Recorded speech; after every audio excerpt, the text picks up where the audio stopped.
नमस्ते छात्रों। नवी हिंदी पाठ क्रमांक 9 पूरक पठन मेरे पिताजी।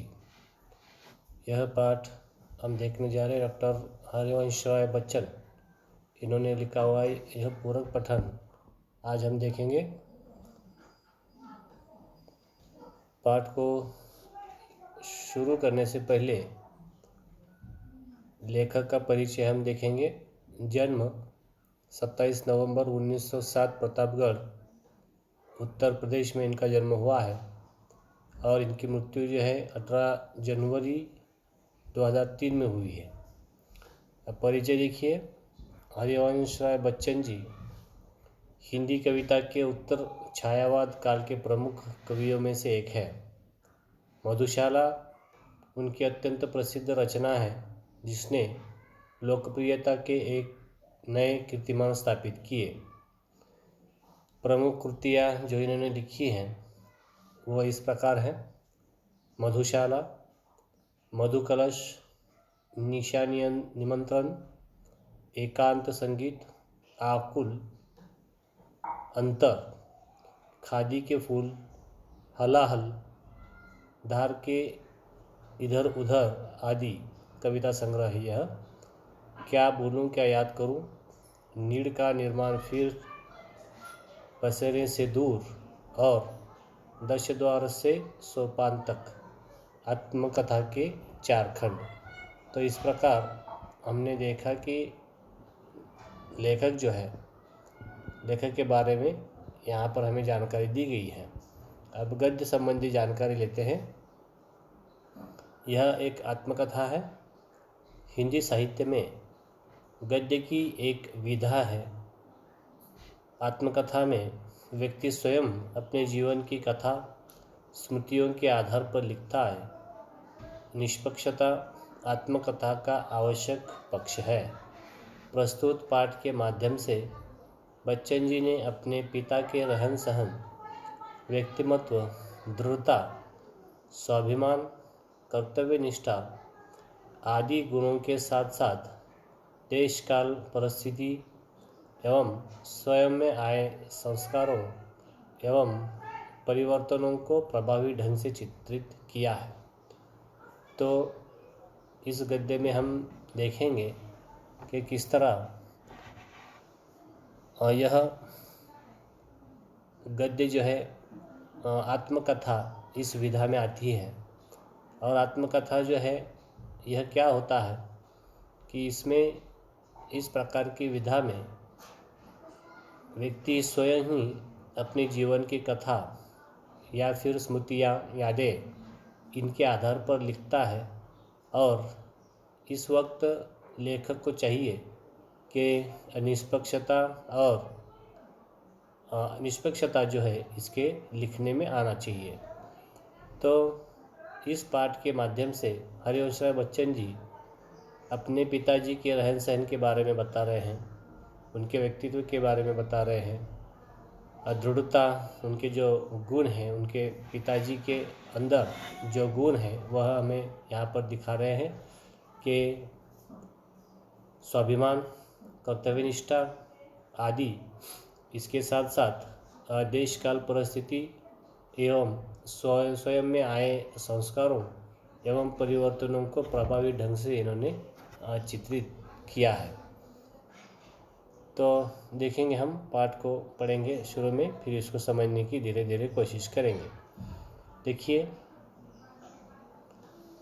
पायनियर प्रेस में प्रताप की समय की पाबंदी, शुद्ध स्वच्छ लिखावट, सही साफ हिसाब किताब रखने की आदत, विनम्र निश्चल व्यवहार ने बहुत जल्दी उनको विशिष्टता दे दी। अपना काम खत्म कर वे सहयोगी क्लार्कों का पिछड़ा काम भी अपनी मेज पर रख लेते और दफ्तर बंद हो जाने के घंटों बाद रात देर तक काम में जुटे रहते। इस प्रकार वे अधिकारियों और सहकर्मियों दोनों के प्रिय बन गए। घर से दफ्तर 4 मील होगा, कुछ कम भी हो सकता है। फासले के मामले में मेरा अनुमान हमेशा गलत होता है, ज़्यादा की तरफ। वे पैदल ही आते जाते, शायद पैसे बचाने की गरज से।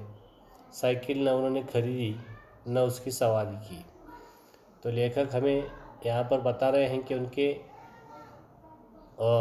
पिताजी का ऑफिस जाना किस तरह से था, किस तरह से उनका स्वभाव, उनकी काम करने की जो विधा है, काम किस तरह से किया करते थे, कहाँ करते थे, इसके बारे में हमें जानकारी यहाँ पर दी गई है कि पायोनियर नाम की एक प्रेस है। प्रेस उसे कहते हैं जहाँ पर छपाई का काम चलता है।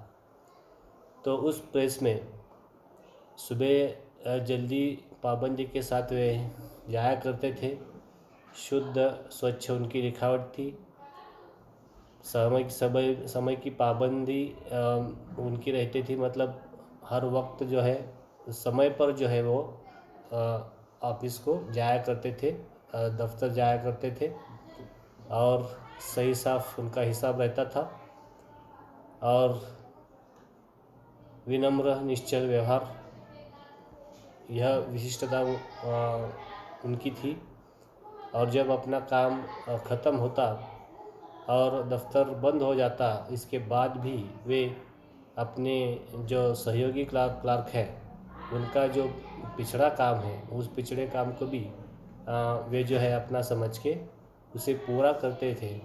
और दफ्तर का काम ख़त्म होने के बाद, दफ्तर बंद होने के बाद भी वे घंटों वहाँ पर बाकी कामकाज देखते हुए बैठ जाते थे, और रात देर तक वे काम में जुटे हुए रहते थे।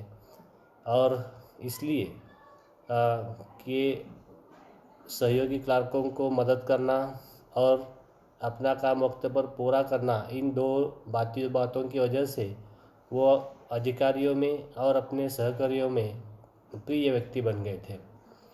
और घर से यह जो दफ्तर का फासला था, अंतर था, यह था 4 मील, और कुछ कम भी हो सकता है। तो इस फासले को वे चलकर ही पूरा किया करते थे, क्योंकि उनके पास कभी भी कोई अच्छा वाहन नहीं रहा। साइकिल न उन्होंने कभी खरीदी, न कभी उसकी सवारी की। तो यह देख रहे हैं हम कि वक्त पर 4 किलोमीटर से भी ज़्यादा वे जो है पैदल ही जाया करते थे। लेकिन हमें यह बात इनसे सीखनी चाहिए कि पैदल जाने आने के बाद भी वे कभी दफ्तर के लिए लेट नहीं हुए, या फिर दफ्तर बंद होने से पहले कभी वहाँ से निकले नहीं हैं। तो यह बात हमें उनकी सीखनी चाहिए।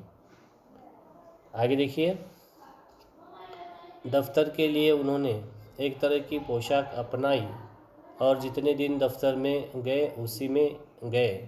काला जूता, ढीला पाजामा, अचकन जो इनके लंबे इकहरे शरीर पर खूब फबती थी, और दुपल्ली टोपी। जाड़ों में मेरी माँ के हाथ का बुना ऊनी गुलबंद उनके गले में पड़ा रहता था। दफ्तर से बाहर के लिए वे धोती पर बंद गले का कोट पहनते थे। सिर पर फेल्ट कैप, जो उन दिनों विलायत से आती थी और काफ़ी महंगी होती थी। पिताजी बाहर निकलते तो छाता उनके हाथ में ज़रूर होता। मौसम साफ हो और रात हो तो वे छड़ी लेकर चलते थे, पर पतली नहीं, अच्छी मोटी मजबूत। लंबी काठी मेरे घर में नहीं थी, पर लाठी चलाने की तालीम पिताजी ने कभी ज़रूर ली होगी। मुझे एक बार की याद है, शहर में किसी कारण हिंदू मुस्लिम दंगा हो गया था।